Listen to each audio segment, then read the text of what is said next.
Halo, selamat petang dan berjumpa kembali dengan saya Kisno MBA, bukan Married by Accident, bukan pula Master of Business Administration, tapi makin botak aja sesuai dengan keadaan saya yang sekarang. Oke, saya pada hari ini akan sharing mengenai perpustakaan mini saya. Oke, apa yang akan saya tunjukkan? Kita cek ya guys.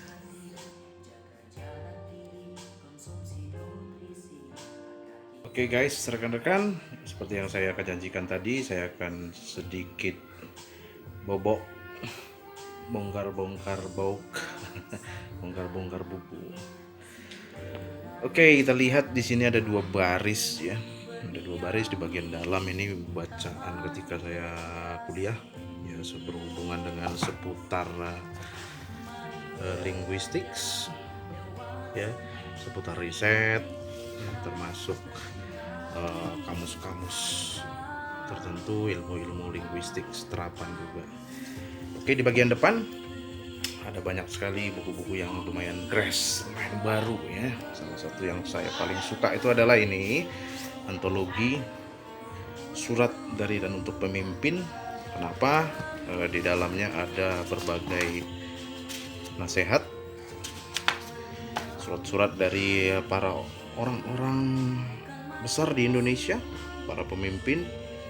Terlihat ada juga pengusaha, ada juga olahragawan, ada juga penulis, ada juga di sini musisi, ada juga pegiat-pegiat komunitas. Ini bagus sekali bukunya ya, kategori must have ya.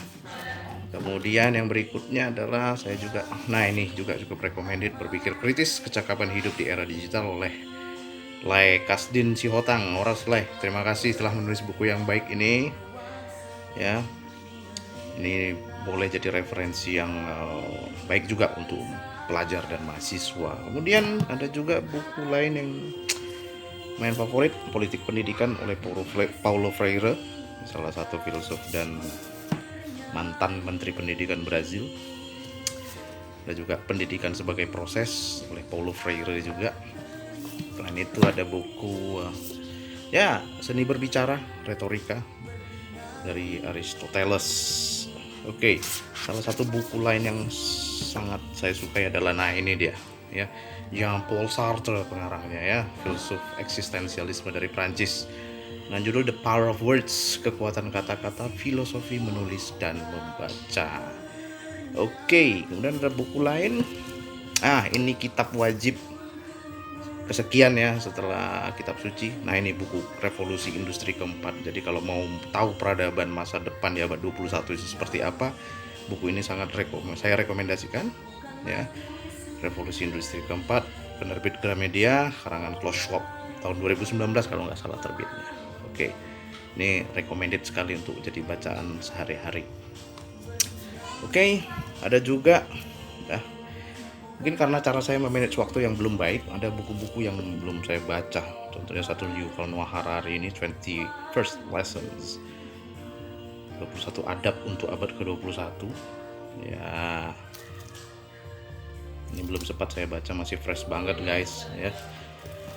Kemudian orang juga pasti mikir kalau dari tulisan-tulisan saya, dari karya-karya saya kayaknya bacaannya yang serius. Oh enggak, saya juga membaca hal-hal yang di luar filosofis juga, seni juga saya baca. Contohnya novel ini Dunia Sofi, ini pemberian dari seseorang. Terima kasih ya buat yang membelikan saya ini. Saya juga belajar seni puisi ya, Puitika dari Aristoteles. Kemudian saya juga membaca novel Jostein Gaarder, Dunia Cecilia, Dunia Ana. Oke ya. Dan ini adalah syair-syair favorit saya, karangan seorang penyair yang saya paling suka, yaitu Khalil Gibran. Ada Dongeng Cinta, Jiwa Para Pecinta, Kuasa Cinta. Dan buku syair ini sudah saya miliki sejak saya duduk di bangku sekolah menengah atas, termasuk yang satu ini juga ya, Sang Musafir oleh Khalil Gibran. Oke, buku lain juga ada Pendidikan Kaum Tertindas, ini ya, Paulo Freire. Oke, selain itu koleksi saya juga Kalau satu baris ini, satu deret ini ada muat sekitar 20 sampai 22 buku ya. Berarti kalau dua baris ada sekitar 40 sampai 45 buku. Ditambah ini lagi bacaan-bacaan yang cukup berat ya. Ada proceeding, ada jurnal, ya, ada juga tes bahasa Inggris sebagai bahasa internasional. Ya, teori-teori dan sifat behavioristik oleh Gordon Allport. Ya, Gordon Allport, psikologi kepribadian. Ada Miller, ada Skinner, ya, B.F. Skinner itu teori behavioristik. Dan riset-riset fenomenologi, organismik, ada Goldstein, ada Abraham Maslow, dan itu bacaan-bacaan berat. Masih ada lagi yang belum saya baca. Contohnya ini juga sepertinya menarik karena national bestseller oleh Bung Henry Manampiring ya. Filosofi teras. Jadi ini filsafat Yunani kuno ya. Ajaran stoikisme. Oke, ada juga di sini seni hidup minimalis. Kalau Anda menganggap saya orangnya kaku, mungkin Anda keliru. Mungkin perlu lebih mengenal saya karena hidup saya juga penuh seni.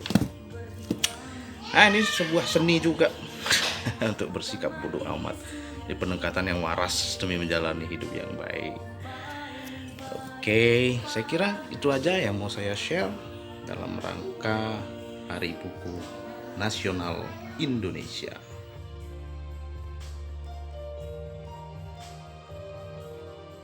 Oke guys, teman-teman, rekan-rekan, itu tadi koleksi perpustakaan mini saya.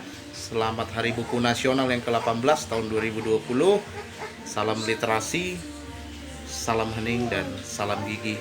Tetaplah membaca, karena membaca bukan hanya melawan, namun juga mendapatkan buah-buah pemikiran yang menawan. Terima kasih, sampai bertemu kembali.